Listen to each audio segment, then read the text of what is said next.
get started with this afternoon's webinar on the Breakfast After the Bell grant application. My name is Katrina Peters, and I'm the School Nutrition Services Manager at the Nevada Department of Agriculture.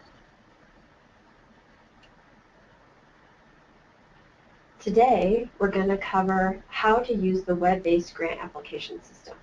So some of you who may be familiar with our grants like the NSLP Equipment Assistance Grant or the School Breakfast Expansion Grant know that we typically operate under a pretty paper-based system. We also, with those grants, have to adhere to federal requirements around that granting process. Because this grant utilizes state funds, we were able to employ a web-based application system. We've tried to make it really streamlined and as easy as possible for folks to complete a grant application.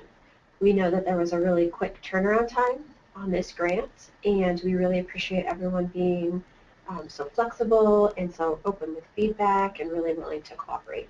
So we hope that this online grant application serves you well, and possibly we can use this more in the future. So today we're going to go over step-by-step instructions on how to complete the online grant application. To cover just a few quick tidbits of housekeeping, our webinar today is being recorded, and we'll stop that recording before we start the question and answer session. And we'll then post that recording on our YouTube channel. So if you have folks that need access to this information as well, it'll be on our YouTube channel and folks can access it at any time. We'll answer questions at the end, so we should be able to complete today's webinar within 30 minutes, and there'll be time at the end to answer any questions we may not have covered during the webinar. Right after the webinar, we'll be emailing you directly with your user login. So if you're wondering when that information will come to you, it'll be right shortly after this webinar, and we'll be emailing that to you directly along with a copy of a manual on how to use this grant application website. So you can sort of see that in paper format if you get lost or have any questions along the way.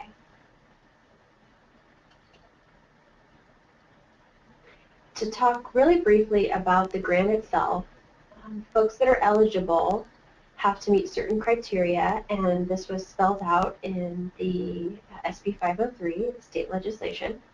So those are schools that have equal to or greater than 70% free or reduced lunch eligibility, and that's as it was spelled out on our free and reduced report. You can find that on our website.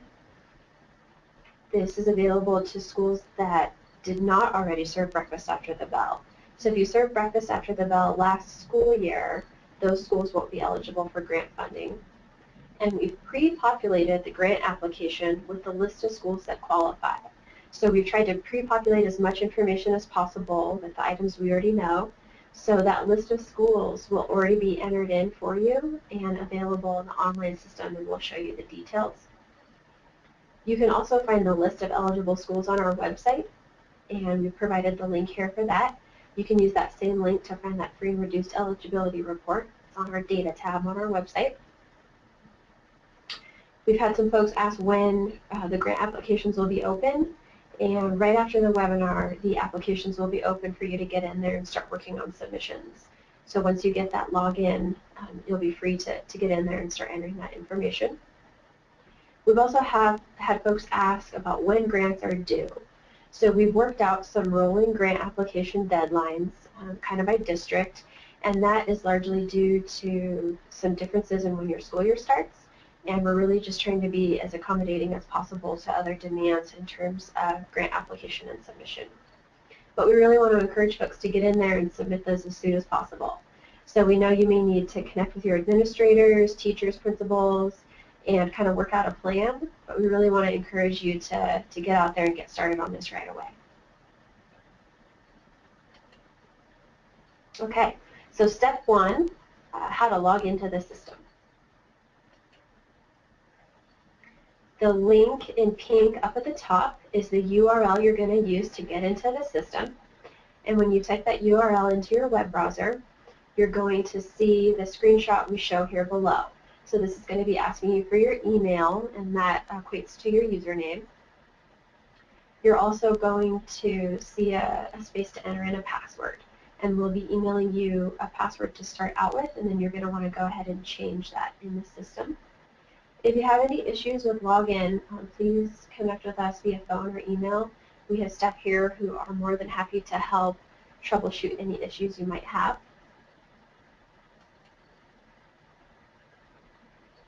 So you'll go ahead and enter that information we gave you to enter into the system. Our IT folks have also put a great functionality in here to help you if you ever forget your password. So as long as you can get to that home page, that URL we provided at breakfast.nv.gov, and click on that forgot your password, it'll email you a password to the email you've entered in the contact information. So you can use that function, or you can also give us a call and we can help reset that for you. All right, so once you're logged in, we'll go ahead and show you the steps you'll need to complete. So once you're logged into the system, you're going to see what our IT folks call a dashboard. And that is not a term I knew previously, but it is a term I've come to love. So this dashboard is really going to be your one-stop shop to enter in information and then also see what the status is of your applications. And we're going to go through it tab by tab and talk about what each one shows you.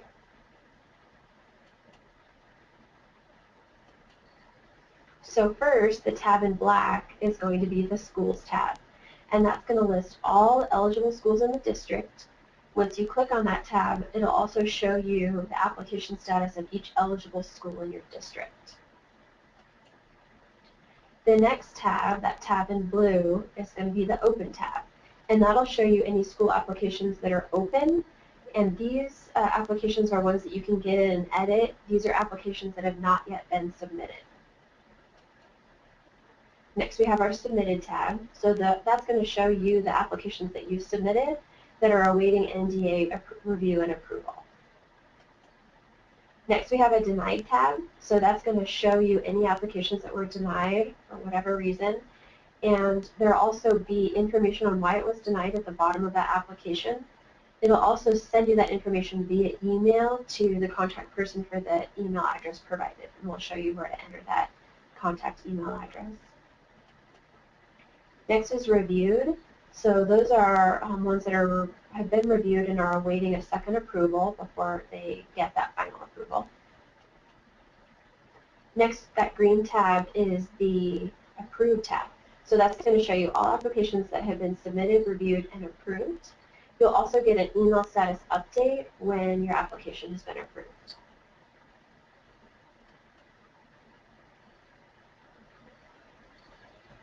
Okay, so to talk a little more in depth on next steps for submission, you can see a list of all schools under the School tab in the status. You can also use this Search Applications function to search for any individual schools that you want to see what the status is. So maybe you have a principal call or you have a question about a particular application. You can use that search function to help pull up that one particular school and find out where it is in the process. Okay, when you click on that Schools tab, you're going to see a list of all your eligible schools, and you're going to want to go ahead and click on that school name to get into that school application to start entering that information.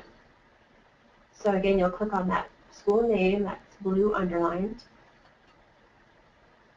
and that's going to pull up the individual school application screen. So this is where you're going to enter information on a program contact and a grant or fiscal contact, and we'll have a little more detail about that on the next slide.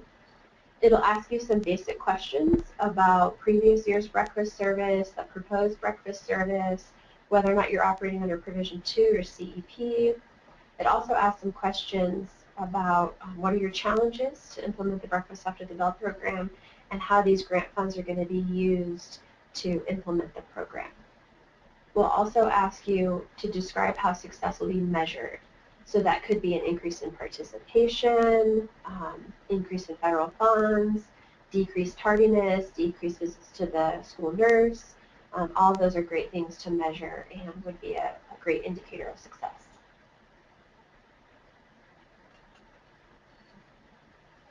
Once you've completed this page, you're going to click on the Save button at the bottom. And to talk a little more in depth on that contact information. So we've zoomed in a little bit on that section, and there are two spots to enter contact info. And the first is a program contact. So this is typically going to be your food service director. And the next line is a grant or a fiscal contact. So this could be somebody who's your grants manager. Maybe you work specifically with somebody in the school district office from fiscal that helps you with your grant reporting and management. And over to the side, you'll see two check boxes next to each name. And if you uncheck that box, that will opt you out of all those status notifications. So if this box stays checked, you'll get an email when an application is approved or rejected, and also notification when an application is submitted. So if you don't want to get those notifications, you'll want to get in the system and uncheck that box by your name.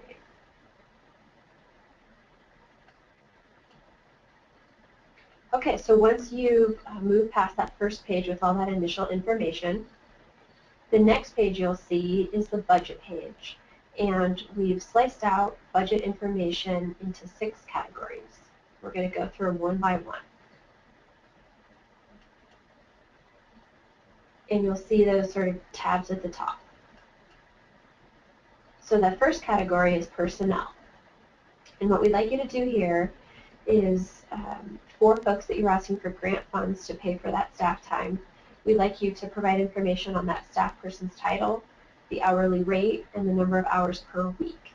We'd also like a brief description of what duties this person will be performing in respect to the grant. So if you're entering in a request for grant dollars to cover personnel or staff time, we'll need to see how that person's working directly with the implementation of the Breakfast After the Bell program. And if you have any questions about that, please connect with us directly.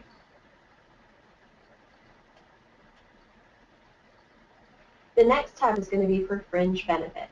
So in a very similar fashion to personnel, you're going to enter that staff person by title. Then you're going to enter in that hourly fringe rate, so that's those additional contributions that the employer covers, the number of hours per week, and as long as it's the same person, we can track that back to what role that person's playing in the program, so you shouldn't need to add additional information. And if the staff members mentioned in the personnel section don't receive any fringe benefits, so maybe they only work a 3-hour position, you'll just go ahead and enter 0 here.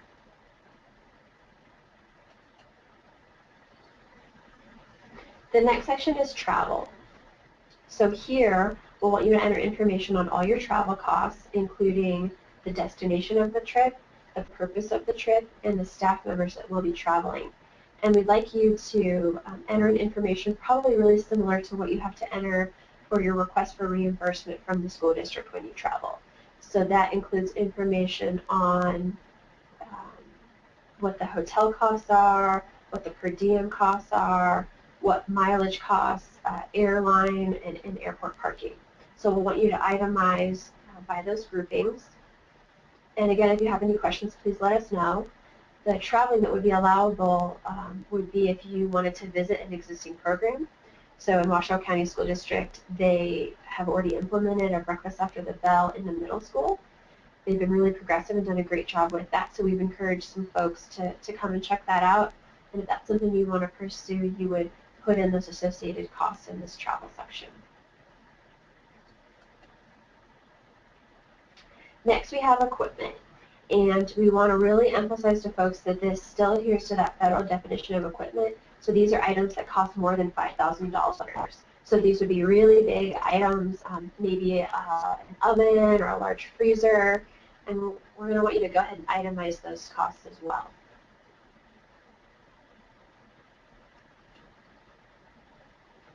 Next, we have our supplies category. So this is going to cover a variety of items that you may need to start the program. So this could be things like carts to deliver breakfast to the classroom. It could be hot holding or warming equipment that you may need to serve those additional meals. It could be a reach-in or milk cooler. The cost of those items has dramatically decreased in the past few years, so you can get a great reach-in for $1,000 or $2,000. Similar to equipment, we want you to go ahead and itemize all those costs. We've also provided an example in the grant application for each of these items. So if you're curious sort of on how to format it, there'll be an example that'll kind of guide you through that. You can also reach out directly and let us know if you have any questions. Our last category is miscellaneous, and this is really kind of a catch-all for any items that might not fit in any of the previous categories.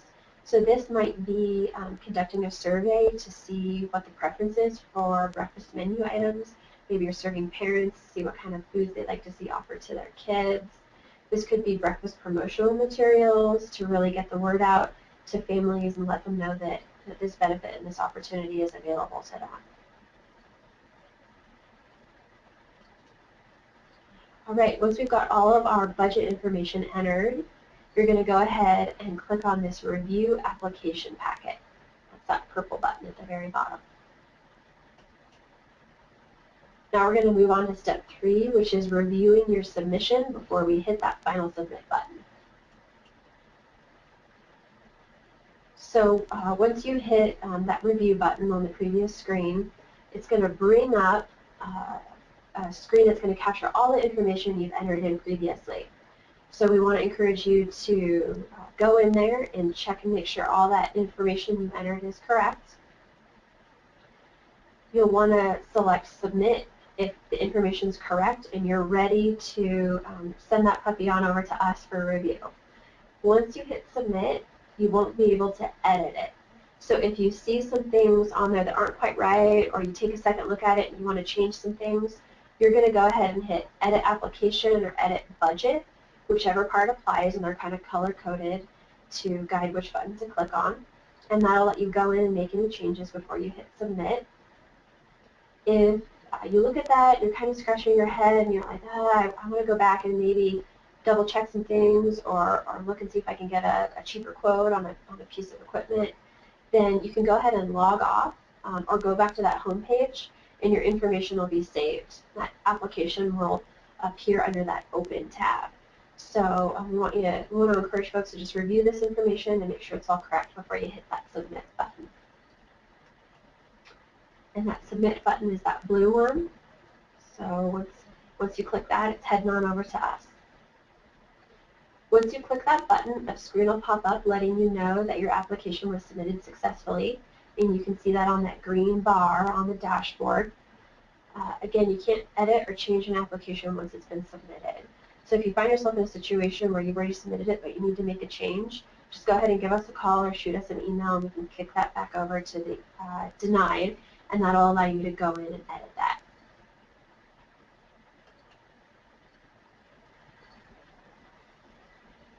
You can also see on the dashboard those submitted applications. So under status, you'll see that submitted status that lets you know that it's on us to review and approve at that time.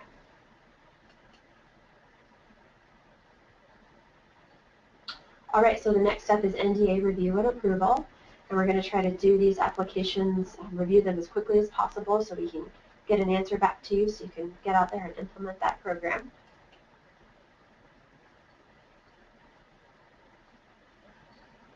Again, you can see which applications are approved and the information on there on the dashboard.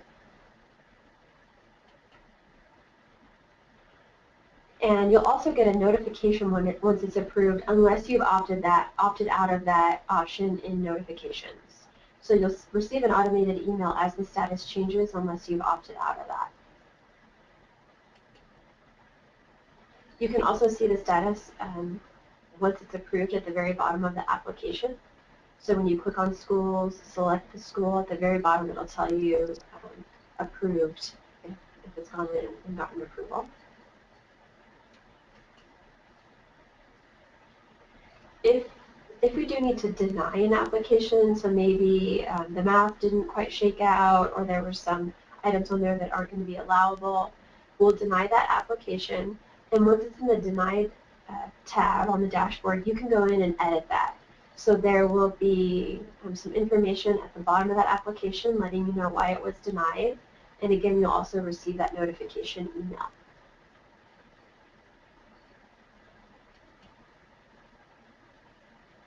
So I've highlighted in that maroon color where you'll see those notes about why it was denied.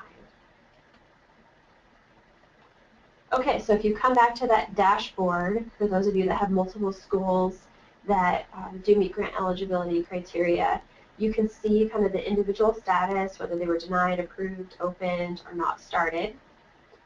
And the status column will show you kind of where all that information is. And then clicking on a school name will bring up that particular application. So you can see more details if need be.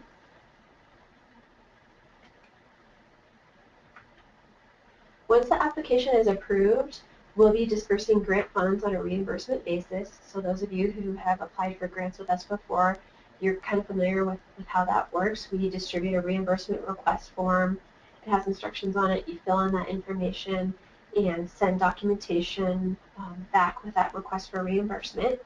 So we just want to make sure folks understand that we'll need backup in order to do that reimbursement. So if it's supplies or equipment, we'll want to see an invoice for those items. If it's staff time, we can just have you send in some information showing how that person worked under the grant and how that staff time was charged to the grant. And if you have any questions on any of that, please let us know. We can also work out in advance if need be, and if you need to request one, let us know.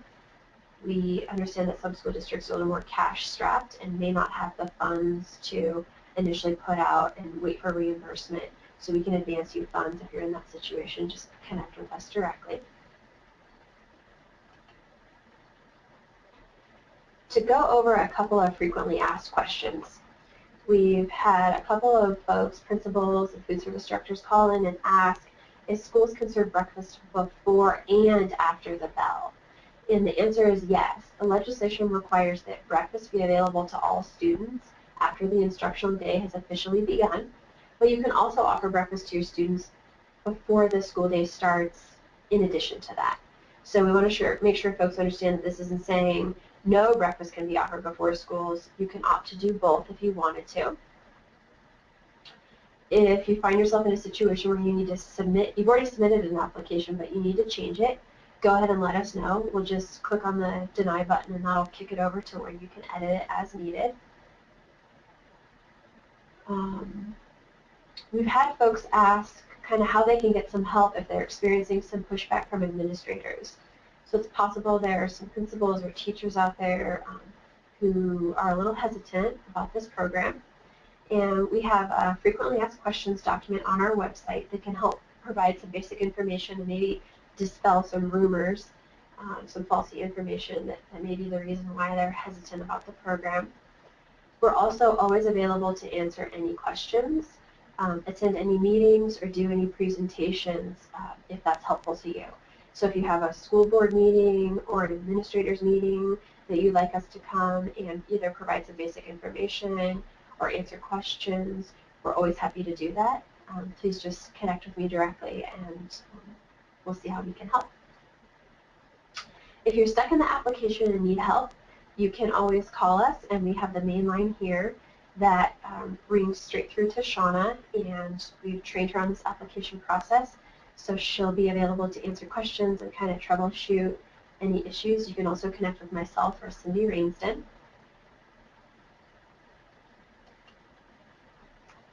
All right, that concludes our presentation.